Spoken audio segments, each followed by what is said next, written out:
Luffy versus Kizaru, enfin un titre de chapitre qui fait plaisir, qui donne le sourire. Bienvenue sur la chaîne et bienvenue pour cette review, analyse, théorie, tout ce que tu veux, sur le chapitre 1093 de One Piece qui va nous présenter le début tout simplement du combat entre Kizaru et Luffy, mais il y a aussi plein d'autres éléments qu'on va évoquer dans cette vidéo. Pour soutenir mes reviews, et même si d'autres vidéos sur la chaîne te donnent envie, n'hésite pas à t'abonner, c'est ça qui me motive et c'est comme ça que je vois votre soutien. Comme je le disais, donc ce combat marqué par les premiers échanges de coups entre Luffy Gear 5, Luffy Gear 5 et Kizaru l'amiral, le singe jaune, même si on est très loin du climax de leur combat, ça c'est sûr. Je pense que dans quelques chapitres, ce combat va atteindre d'autres sommets, ça j'en suis sûr. Mais on a quand même aujourd'hui, cette semaine, un bon chapitre, et ce même si Kizaru ne fait que fuir pour pouvoir effectuer sa mission. Alors soit c'est parce qu'il ne veut pas avoir un 1 contre 1 contre Luffy, parce qu'il sait que Luffy est plus fort, mais je pense que c'est plus la deuxième option, comme je viens de dire, le fait qu'il veut juste effectuer sa mission, et que combattre un empereur, c'est pas du tout dedans, et donc il a pas du tout envie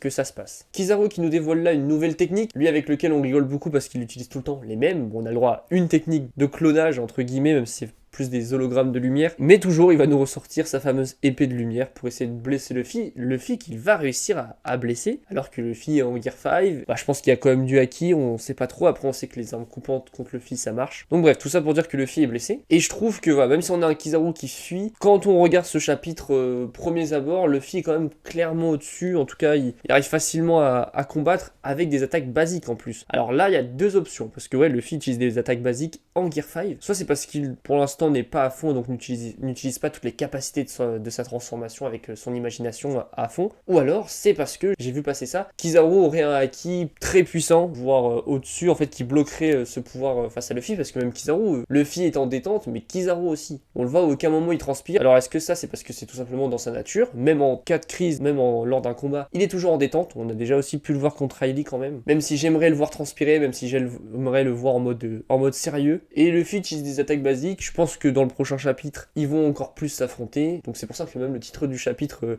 on aurait dû le garder pour un prochain, parce que là en soi oui c'est un peu le centre du chapitre ce combat, mais il n'est pas à fond, il n'est pas vraiment présent. Et on verra, ça se trouve donc dans le prochain chapitre, Luffy utilisait vraiment ses pouvoirs de Gear 5. Voilà, on sait pas trop, pour l'instant on parle sur ce qu'on a, voilà ce qu'on nous a donné dans ce chapitre. D'ailleurs en parlant de haki par rapport à Kizaru, on a aussi celui de Luffy et de Zoro, leur haki des rois, les deux n'utilisent pas le haki des rois dans leur combat. Alors que pourtant on est en temps de crise, comme j'ai pu le dire, voilà, enfin, il faut vite régler les situations, il faut vite sauver Vegapunk, vite sauver l'équipage, pour pouvoir s'échapper. Et là, les deux sont pas... Bon, Luffy encore qui rigole, ça me choque pas, c'est sa transformation qui veut un peu ça, mais normalement, les deux devraient essayer de vite en finir, et là, on voit que voilà, ils échangent quelques coups, on verra dans les prochains chapitres, encore une fois, là, c'est que le début des deux combats qu'on a, mais le fait qu'ils n'utilisent pas le haki des rois, c'est un peu dérangeant, en tout cas, dans cette situation. Surtout face à un homme qui peut changer l'action en 2 secondes, vu qu'il se déplace à la vitesse de la lumière. Kizaru, là, à un endroit, il se retrouve à un autre une seconde après, puis ça peut aller très vite. Après voilà, on voit Luffy qui poursuit Kizaru, qui le lâche pas, qui le bloque à chaque fois, qui arrête ses attaques, donc c'est sûr et certain que les deux vont finir par s'affronter. Kizaru ne va pas pouvoir esquiver Luffy indéfiniment. Et pour toujours garder un petit fil conducteur sur mes reviews, je donne souvent mon avis au fur et à mesure sur est-ce que Kizaru va rester dans le camp du gouvernement, de la marine, ou est-ce qu'il va aider les chapeaux de paille à la fin. Pour l'instant, avec les infos, au tout début ma base c'était qu'il va finir par aider les chapeaux de paille. Maintenant on va rester comme, je commence un peu plus à me dire que non, mais voilà, faut toujours garder ça en coin de la tête. J'aime bien, même pour moi, savoir comment cette idée évolue au fur et à mesure. Le deuxième combat qu'on a dans ce chapitre, ou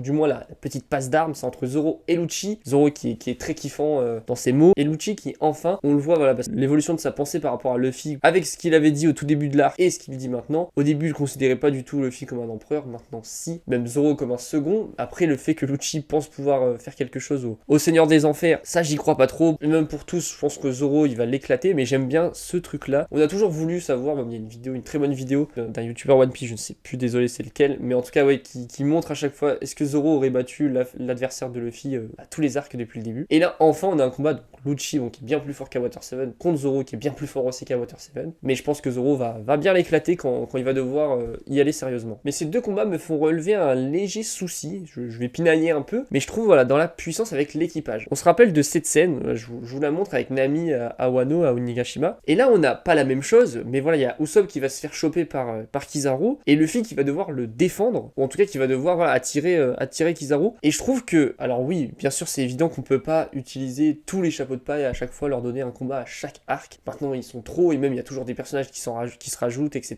Ok, je veux bien, mais le souci que j'ai, c'est que plus on avance dans le manga, logique, même maintenant, on affronte des amiraux, et donc ça sera bien plus après. Le truc, c'est que l'équipage en soi ne sert plus à rien. Parce que j'avais envie vraiment de centrer ça sur Nami et Usopp, mais en vrai, même les autres, ils sont dépassés par la puissance des adversaires qu'ils rencontrent, et les seuls qui peuvent faire quelque chose, c'est le Monster Trio. Même si Sanji est mis de côté pour l'instant, on peut se dire alors que Zoro et Luffy sont les seuls à pouvoir à chaque fois aider tout le monde. Et en soi, c'est logique, mais ça me dérange parce que ça va mettre de côté tous les membres de l'équipage. Alors oui, il y en a qui ont quand même leur petit moment de gloire, on se rappelle de Chopper à Onigashima, avec le remède, etc. Mais c'est sûr que, à part peut-être avec donc Barbe Noire, depuis le début, on voit clairement qu'ils ont chacun leur némésis chez Barbe Noire, bah peut-être que jusque-là, il y aura juste Zoro et Luffy qui seront mis en avant dans les combats, et je trouve ça un peu dommage. Parlons sinon de la suite du chapitre, et de la suite aussi de l'arc, avec Bonnie, qui est clairement une enfant, maintenant à 95% sûre, mais ça voudrait dire que donc tous les événements, en tout cas les flashbacks un peu qu'elle a quand elle est petite, ça s'est passé il y a pas si longtemps que ça, peut-être 8-10 ans. Et donc, oui, Bonnie une enfant, mais reste à savoir si c'est aussi une dragon céleste. C'est une théorie qui est possible, qui est vraiment probable, parce que beaucoup d'éléments vont dans ce sens. On se rappelle de l'époque où Akainu était allé la chercher, on se disait tous qu'il était venu arrêter Barbe Noire, mais non, ça se trouve c'était juste parce qu'une dragon céleste était sans danger, et donc un amiral, après Marineford en plus, a dû y aller. On voit aussi que Kizaru est présent sur Egghead, et personne ne veut la toucher, même Saturne, il dit de la laisser, il y a que la marine qui veut l'attraper, on sait pas forcément s'ils veulent la tuer, mais ils veulent au moins l'attraper, et aussi ça explique pourquoi quand Akainu l'a récupérée après Marineford, elle a pu s'échapper, tout simplement, et les deux amiraux se comportent clairement comme des grands frères, entre guillemets, pour elle.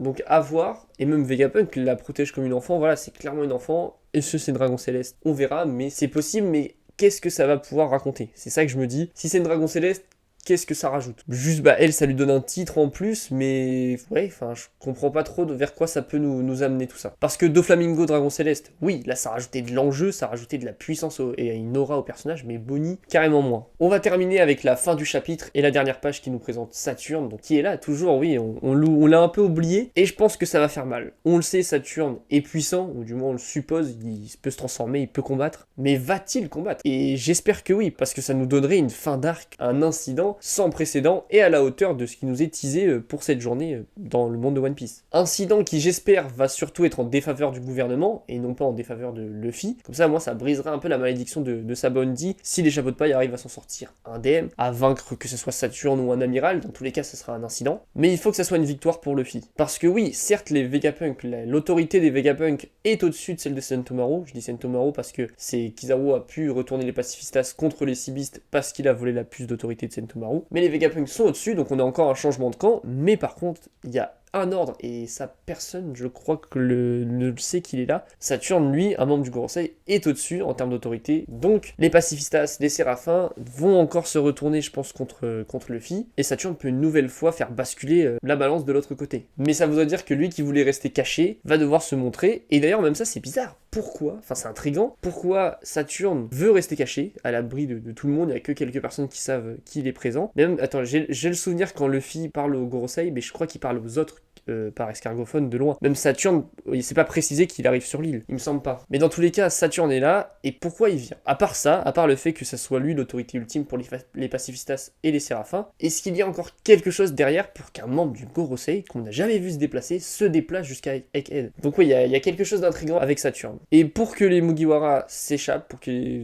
la situation soit réglée, pour moi il y a deux hypothèses. Bon, déjà je pense que Luffy va beaucoup aider, va réussir à vaincre un personnage très important, que ce soit Saturne ou Kizaru. Zoro, je pense, va réussir à vaincre Lucci, mais je pense que la situation va quand même être critique à un moment. Les deux hypothèses que j'ai, c'est soit Kuma qui arrive, on sait qu'il est en déplacement vers un endroit, il y a beaucoup de chances que ça soit avec Egghead, mais on sait jamais, ça peut être une autre surprise. Et aussi le géant qui est vraiment gigantesque normalement, parce qu'il aurait détruit quand même il y a 200 ans Marijois, enfin attaqué Marijois. Donc l'intervention d'un des deux ou des deux pourrait permettre la fuite sur Elbaf, et donc lancer le prochain arc. Sur ce, la review est terminée, merci d'avoir regardé cette vidéo, et merci aussi d'être de plus en plus sur la chaîne, et même si pas de chapitre la semaine prochaine pour One Piece, on aura quand même des vidéos. J'ai une ou deux vidéos en tête, des concepts un peu sympas qui vont arriver normalement la semaine prochaine et concernant One Piece. Et si tu ne veux pas passer à côté, n'hésite pas à t'abonner évidemment. Et j'ai plus qu'à te dire à très vite pour une prochaine vidéo.